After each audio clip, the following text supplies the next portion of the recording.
سیدنا ابو داؤد رضی اللہ تعالیٰ عنہ اور امام ترمذی رضی اللہ تعالیٰ عنہ حضرت سیدنا عبداللہ بن عمرو بن العاص رضی اللہ عنہما بھی ہیں کہ رسول اکرم صلی اللہ علیہ وآلہ وآصحابہ وسلم نے فرمایا اذا فزع احدکم من النوم، جب تمہارا کوئی بندہ کوئی شخص نیند سے گھبرا کر اٹھے، نیند میں گھبراہٹ ہو سے خوف محسوس ہو، تو اسے چاہیے کہ وہ یہ کہے اعوذ بکلمات اللہ التامات من غضبہ وعقابہ وشر عبادہ ومن ہمزات الشیاطین وان یحضرون، میں اللہ تعالیٰ کے کلمات تامہ، اس کے کلمات مبارکہ کی پناہ میں آتا ہوں، حفاظت میں آتا ہوں، کس سے بچنے کے لیے؟ من غضبہ، اللہ کے غضب سے بچنے کے لیے، وعقابہ، اور اللہ کے عذاب سے بچنے کے لیے، اللہ کی سزا سے بچنے کے لیے، وشر عبادہ، اور اللہ کے بندوں کے شر سے بچنے کے لیے، ومن ہمزات الشیاطین، اور شیاطین کے وسوسوں سے بچنے کے لیے، وان یحضرون، اور اس بات سے بھی بچنے کے لیے کہ شیاطین میرے سامنے حاضر ہو جائیں، اس سے بھی بچنے کے لیے۔ سرکار فرماتے ہیں یہ دعا، یہ ورد جو کرے گا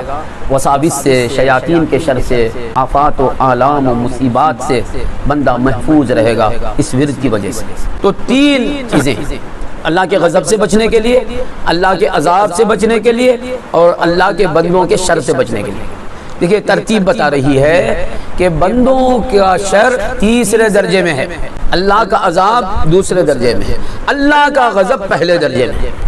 تو ہمیں بندوں کے یعنی جو شریر بندے ہیں ان کے شر سے جتنی گھبراہٹ ہوتی ہے، جتنا ڈر ہوتا ہے، اس سے زیادہ ہزاروں لاکھوں درجے زیادہ ڈر اللہ کے عذاب کا ہونا چاہیے، اور اللہ کے عذاب سے زیادہ ہمیں اللہ کے غضب سے گھبرانا ہے۔ تو حقیقت میں ہمیں صرف اور صرف اللہ کے غضب سے ڈرنا ہے، اللہ کی ذات سے ڈرنا ہے، اور جہنم سے بھی ہمیں مجازن ڈرنا ہے،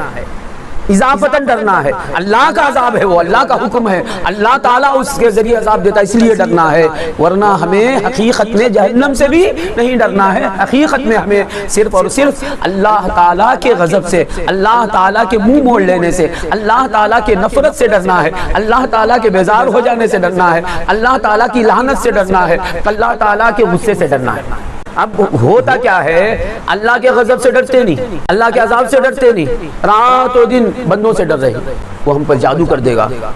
وہ ایسا کر دے گا، وہ ہمارا بگاڑ دے گا، وہ ہمیں تباہ کر دے گا، یہ ڈر بیٹھا ہوا ہے۔ اسے تیسرے درجے میں رکھا ہے شریعت نے۔ پہلے ہمیں خدا کے غضب سے ڈرنا ہے، خدا تعالیٰ کے قہر سے ڈرنا ہے۔ کوئی مصیبت آ جائے تو آپ یہی کر دیں گے، کس سے ملیں گے، کون کرے گا، کیا ہو رہا ہے، کون بندہ ایسا کر رہا ہے، کیا کر نہیں، سب حقیقت میں فاعل حقیقی اللہ ہے، نافع و ضار اللہ ہے۔ ہمیں ہر حال میں، ہر مصیبت میں، وہ بیماری ہو، بلا ہو، وبا ہو یا کوئی سازش ہو، ہر حال میں ہمیں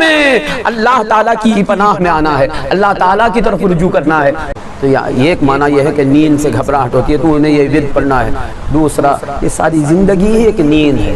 جب بھی گھبراہٹ ہو تو یہ وظیفہ پڑھیں۔ تو اس سے معلوم ہوا اس وظیفے کو اکثر ورد میں رکھنا ہے۔ اگر یہ ورد ہمارے حق میں قبول ہو جائے تو ہم اللہ کے غضب سے بھی محفوظ رہیں گے، اللہ کے عذاب سے بھی محفوظ رہیں گے، اللہ کے بندوں کے شر سے بھی محفوظ رہیں گے، شیاطین کے وسوسوں سے بھی محفوظ رہیں گے، اور شیاطین کی حاضری سے بھی محفوظ رہیں گے۔ اللہ تعالی ہمیشہ ہمیشہ سرکار دو عالم صلی اللہ علیہ وسلم کے عطا کردہ وظائف پر ہمیں عمل کرنے کی توفیق عطا فرمائے۔